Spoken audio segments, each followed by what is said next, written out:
The ocean had always been a place of solace for Clara. The rhythmic crash of waves against the shore, the salty tang of the air, the endless horizon that seemed to stretch into infinity. It was her sanctuary. But tonight the sea felt different. The waves were restless, their usual soothing cadence replaced by a chaotic, almost angry churn. The moon hung low in the sky, its pale light casting an eerie glow over the water.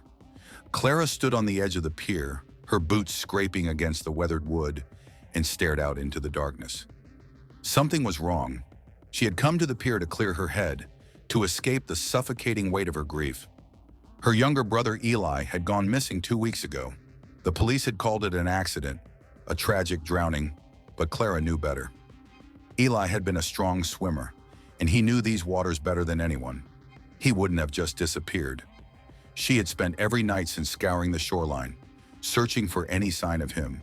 Tonight she had ventured further than usual, drawn by an inexplicable pull toward the water. The wind picked up, carrying with it a faint, mournful sound. Clara froze, her breath catching in her throat.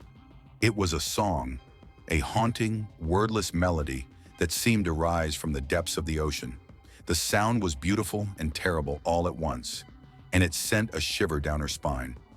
She took a step closer to the edge of the pier, her heart pounding in her chest. The song grew louder, more insistent, and then she saw it. A figure emerged from the water, silhouetted against the moonlit waves. It was a woman, her long hair clinging to her pale skin like seaweed. She moved with an unnatural grace, her body gliding effortlessly through the water. Clara's instincts screamed at her to run, but she couldn't move. The woman's eyes locked onto hers, and Clara felt a strange, magnetic pull. The song swelled, filling her ears, and then the woman spoke.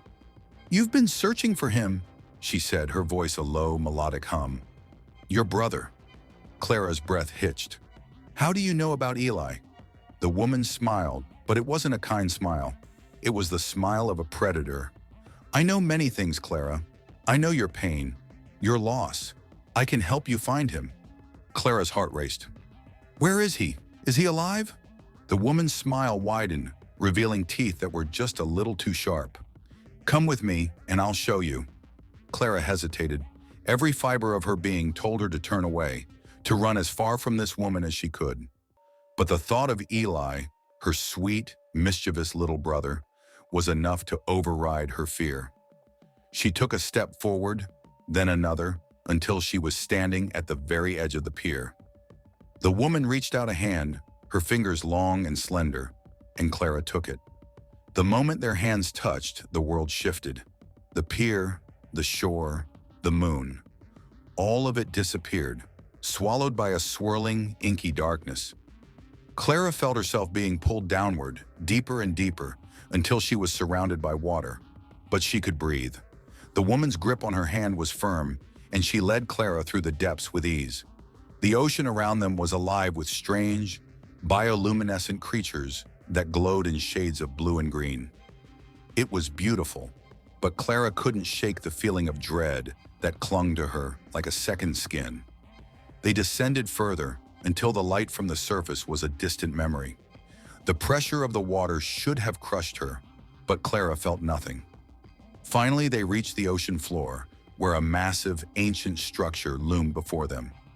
It was a temple, its stone walls covered in intricate carvings of sea creatures and strange, otherworldly symbols. The woman led Clara inside, and the moment they crossed the threshold, the water disappeared. Clara gasped, her lungs filling with air, and she stumbled forward. The temple was vast, its walls lined with torches that burned with an eerie blue flame. In the center of the room was a pool of water, its surface perfectly still. The woman released Clara's hand and gestured toward the pool. "Look," she said. Clara stepped forward, her heart pounding. She peered into the water, and her breath caught in her throat. There beneath the surface was Eli. He was alive, his eyes closed as if he were sleeping. Clara reached out, her fingers brushing the surface of the water, but it was solid, like glass. "Eli," she cried, her voice echoing through the temple. "Eli, wake up!" The woman placed a hand on Clara's shoulder. "He cannot hear you. Not yet." Clara turned to her, tears streaming down her face. "What did you do to him?" Let him go! The woman's expression softened, but there was no warmth in her eyes. I did not take him, Clara. He came to me. He made a choice. What choice? Clara demanded. What are you talking about? The woman stepped closer, her gaze piercing. Your brother was drowning, not in the water, but in his own despair. He came to the sea seeking solace, and I gave it to him. But nothing comes without a price. Clara's stomach churned. What price? The woman smiled that predatory smile again. A life for a life. Your brother's soul is bound to this place, but he can be freed if you take his place. Clara's blood ran cold. You want me to die? Not die, the woman said, her voice almost gentle. To become, to join us, to serve. Clara shook her head, backing away. No, I can't. I won't. The woman's smile faded and her eyes hardened. Then your brother will remain here, trapped between life and death for eternity. Is that what you want? Clara's mind raced. She couldn't leave Eli here, but the thought of sacrificing herself, of becoming whatever this woman was, terrified her.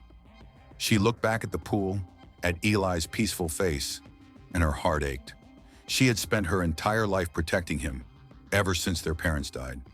She couldn't abandon him now. If I do this, she said, her voice trembling, will he be safe? Will he live? The woman nodded. He will return to the surface, unharmed. He will remember nothing of this place. Clara took a deep breath, her resolve hardening. Then do it. Take me. The woman's smile returned, and she reached out, placing a hand on Clara's chest. Clara felt a sharp, searing pain, and then everything went dark. When she opened her eyes, she was standing on the pier again. The moon was high in the sky, and the waves crashed against the shore with their usual rhythm. For a moment, she thought it had all been a dream, but then she looked down at her hands and saw the faint, shimmering scales that covered her skin. She touched her face and felt the gills that had formed on the sides of her neck. The woman's voice echoed in her mind. Welcome home, Clara. Clara turned and saw the woman standing at the edge of the pier, her form flickering like a mirage. Behind her, the ocean stretched out endlessly, its depths calling to Clara in a way she couldn't resist. She took a step forward, then another, until she was standing at the water's edge. The woman reached out her hand, and Clara took it. Together, they disappeared beneath the waves. Epilogue. Days later, Eli woke up on the beach, his clothes soaked and his head pounding. He had no memory of how he got there, but he felt a strange sense of peace, as if a weight had been lifted from his shoulders. He stood and looked out at the ocean, a faint, haunting melody drifting on the wind. And far beneath the surface, Clara watched him from the depths, her new home, her new purpose. The cycle was complete. The ocean had claimed another soul, and the hollow beneath the waves waited for the next one.